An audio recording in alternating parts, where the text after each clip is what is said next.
Hey Chris, how you doing today? Hi, Ron. Doing great. How about yourself? Doing well. So today's going to be a fun one. I say that every time, right? Because they're fun. I mean, I enjoy doing this, and we got some great topics, right? So today's a really good one. Did a little bit of research, and Chris and I found some really interesting things for your e-commerce navigation.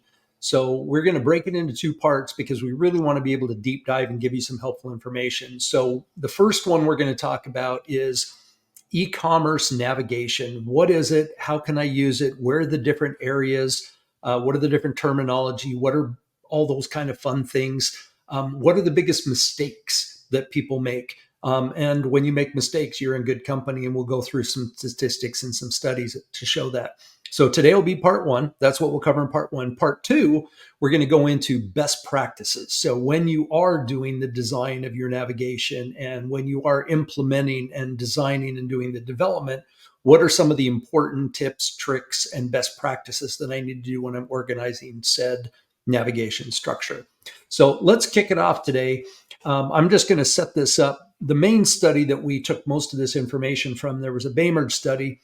And basically, what they did was they took the top 133 grossing online e commerce companies from Europe and the US and did a big, huge usability study, a very long study with a lot of different people. And that's where all this information came from. So the first statistic that came out of this was they gave them an overall rating of their website.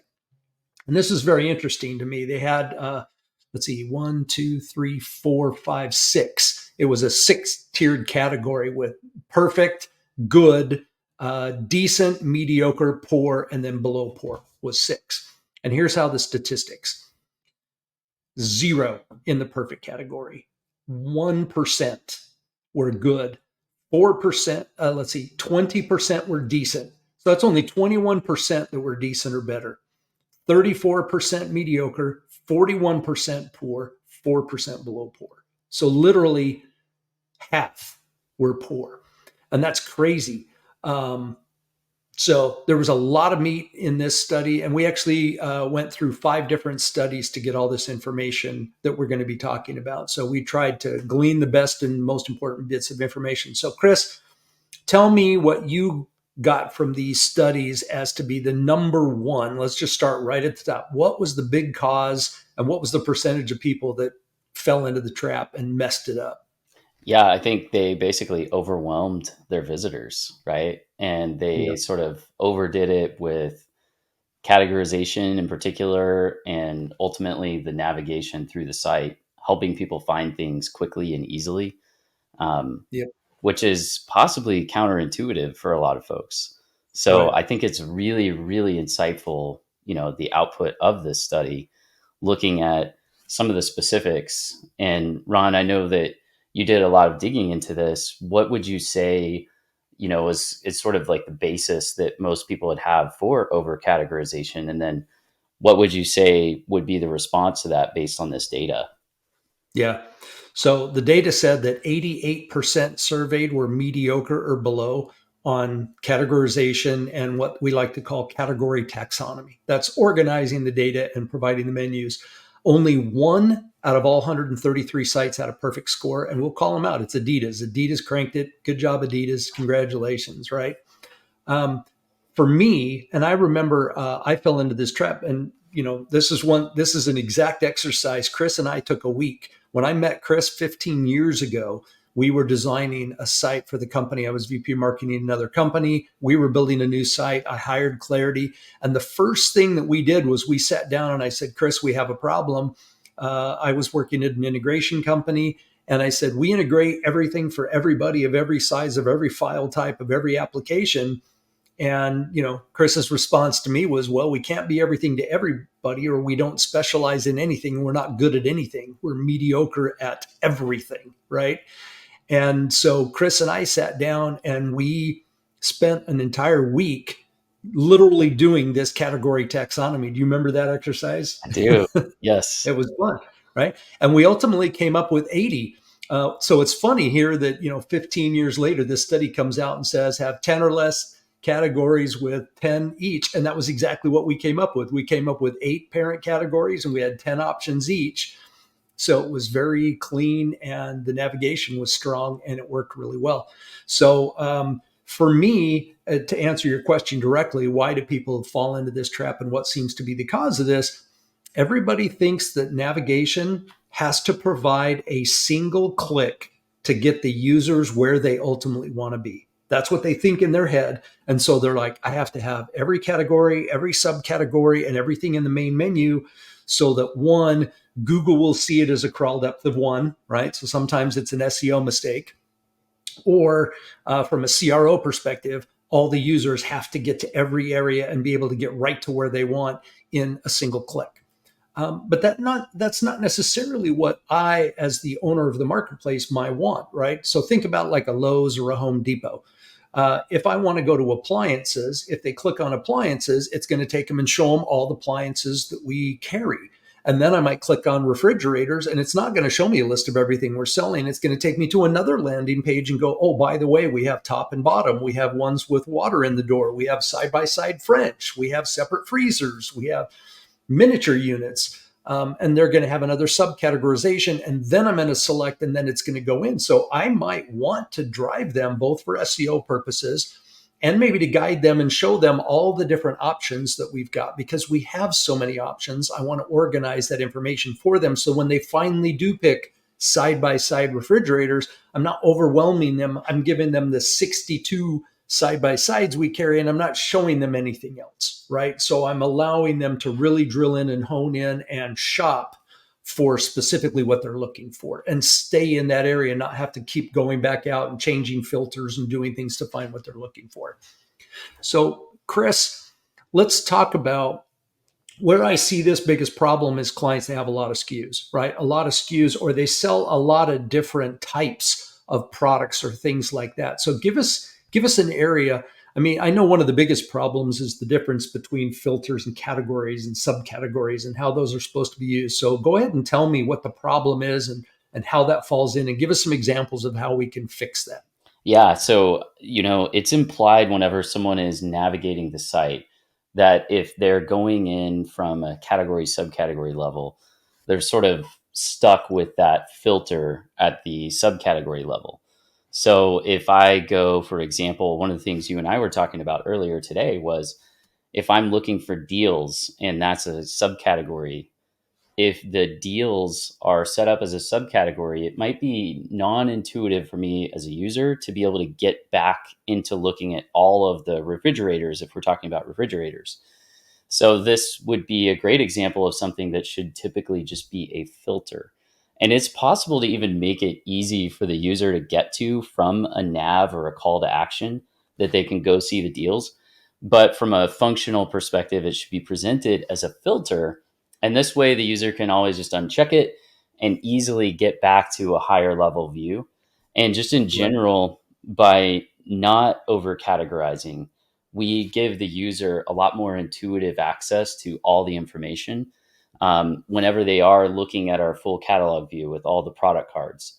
Now, just to your point earlier, it really makes a lot of sense for users, though, to let them visually get exposed to everything that you have in your marketplace or your store, because a lot of times they just don't think of everything. And you want to guide that process as much as you can. At least make sure they briefly are exposed to the full spectrum of options before they get drilled down into something really specific and potentially bounce. And that's some of the behavior that we see is that users will bounce if we're not careful. So we want to make sure they're sort of exposed to the credibility and the optionality that we have, and then get them into the very specific area that they need to isolate to make a purchasing decision, right? Yeah. Now, Chris covered a lot there, so I'm going to actually show two quick screenshots here to kind of give a visual representation of what Chris just said. So Chris said, let's make sure to give a visual representation of everything that we carry. So the first screenshot I'm going to pop up here, this is just a quick mock-up design one of our designers did for a 3-tiered mega menu system. So you can see on the far left, that would be where the main categories are. And then as I hover or select any one of those categories, then on the right side, you can see how it expands out and gives a subcategory level. And then under each subcategory, there can be up to 6, 8, 10 subcategories, and then with a see all. So you can get a significant number of categories and subcategories here if need be, but it leaves for a very clean structure and makes it very navigable. That's kind of one quick screenshot that shows a good layout of what we would call a three-tiered mega menu. Another one I want to show here, this is just a quick screenshot. I'm sure pretty much everybody watching today has been on Amazon. If I go to Amazon and I go into Prime Deals, it's going to apply that Prime Deal filter across all categories. So today, if I'm searching for classic rock, which is what I'm doing, right? You can see the Boston album here. I might be in that pigeonhole. So what Chris was talking about, where it happens is people go to your website, they click on deals, then it goes into the catalog, and now they're looking through all these products and they don't find the product they're looking for. They're like, oh, these guys don't have it, and they bounce. But if you don't remind them in the upper corner that, hey, you've filtered to only deals, we might have your product. If you uncheck, like you can see on the screen here, if I uncheck Prime, there might be another seller that Amazon's not shipping it via Prime, but there might be another seller that is selling on Amazon, and that product is there, and I can still get a good price. It wouldn't be an Amazon Prime deal or get Amazon Prime shipping, but I can still get a deal. And that's where you don't want to run them down a rabbit hole, but not let them know they're in the rabbit hole. Because if they get down there and they don't find what they're looking for, you want to make it very visible that, hey, you're in a very small area of the site. If you uncheck this box, you'll see more. So another example, good rule of thumb. Chris, give me a rule of thumb. Let's go to appliances, right? Mm-hmm. And let's talk about those refrigerators. So when we get to appliances, we got washers and dryers and fridges and freezers and dishwashers. We got a whole bunch of different appliances, right? But they come in different colors and things like that. So when do I start doing subcategorization and when do I start doing filters? Give me an idea of what a good rule of thumb of what you would do there, and how would I make a decision and which goes where? Yeah, I would say, just in general, if there's something that's shared across most SKUs, that's going to be something that would be a filter. So if it's like a color or it's some characteristic, that is shared across most of the SKUs, maybe it's like the size of the refrigerator, etc. Those would typically be filters. If it's something like a physical distinction, like is it a washer, is it a refrigerator, that kind of a thing, well, that's going to be a subcategory, right? And Right. I think, one of the things that can be really helpful too to think about this is it is possible to show folks nav and even sort of landing pages for a subcategory where they can click on something that would traditionally be viewed as a sort of subcategory, but it can actually just pre-filter for the user. And, Right. we can present this in that way. So we just want to be really smart about how we're allowing the user to get to that information and making sure that we retain the full context as we're doing that. And so, yeah, anything that's shared across most of the SKUs typically is going to be best presented as a filter as opposed to a subcategory. That makes sense. So if I was shopping for my house and I decided I wanted to replace all the appliances in the kitchen, I may want a Bosch dishwasher, but I want a KitchenAid stove or a fridge, and I might want to mix and match. So I'm going to go in, as Chris just said, and I'm going to pick a filter for either black stainless, white, or stainless based on the design we're going for. And then once I click stainless across all the dishwashers, all the fridges, all the washers and dryers, everything, it's only going to show me the stainless options, and I'll make sure that at least I stick within that. So if I picked black stainless, it's only going to show me all of the appliances that are available in that black stainless, and then I can go pick and mix and match if I wanted to. Brand could be a filter as well. So if I wanted to say, yes, I want black stainless, but I want to stick with KitchenAid, then I'm going to go apply two filters and I'm going to say black stainless and KitchenAid. And now it's going to show me the washer, the dryer, or I guess if I'm just in the kitchen, the dishwasher, the stove, the microwave, the fridge. It's going to show me all of those appliances that would match those filters. And then I could pick a set for my kitchen, right? So that would be better used for filters. Whereas if I want, and I haven't decided, and let's say I've got a rental unit and I just need to replace the fridge and I really don't care if it matches or not, but I want to make sure to get a decent side by side. And like Chris said, a size, maybe a 22 cubic inch or 27 cubic inch fridge side by side, then the side by side would be the subcategory of fridges, and then the size would be the filter. So then I could go to the side by sides, and then within them, check the 27 cubic foot, and it's going to show me all the 27 cubic foot they're within that side by side subcategory. Anything you want to tie off on this, or is there any other direction you want to go on these as well, Chris, when we're talking about just the organization of the data, right? I think this is non-trivial for most folks. A lot of times we're dealing with data that's coming from an ERP, accounting, warehouse management, PIM, and that's already ingrained in the organization. So just keep in mind, it is possible to map these and to have a inheritance and sort of persistence on the marketing level and the end customer facing sort of perspective being mapped properly and in a way that's elegant as possible back to the accounting and ERP data.